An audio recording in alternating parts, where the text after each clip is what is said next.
ঈদের ঠিক ৭ দিন আগে দেশের বাজারে আবারও বাড়ল স্বর্ণের দাম। এবার প্রতি ভরিতে ভালো মানের স্বর্ণ অর্থাৎ ২২ ক্যারেটের দাম বেড়েছে ১,১৫৪ টাকা।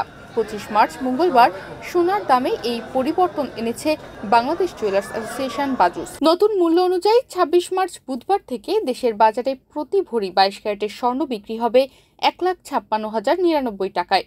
২১ ক্যারেটের এক ভরি স্বর্ণের দাম বেড়ে ১,৪৮,৯৯৬ টাকা নির্ধারণ করা হয়েছে।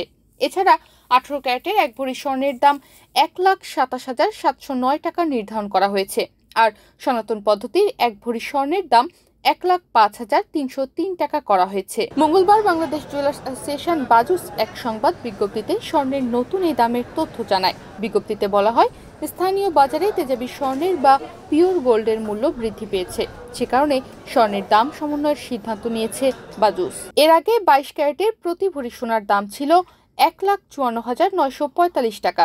এছাড়া ২১ ক্যারেটের প্রতি ভরি ১,৪৭,৯০০ টাকা, ১৮ ক্যারেটের প্রতি ভরি ১,২৬,৭৭৬ টাকা এবং সনাতন পদ্ধতির প্রতি ভরি সোনা ১,০৪,৪৯৮ টাকায় বিক্রি হচ্ছিল। বাজুস জানায়, সোনার বিক্রয় মূল্যের সঙ্গে আবশ্যিকভাবে সরকার নির্ধারিত ৫% ভ্যাট ও বাজুস নির্ধারিত ন্যূনতম মজুরি ৬% যুক্ত করতে হবে।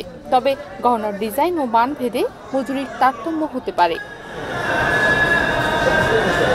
তনিমা রহমান, বাংলাদেশ প্রতিদিন।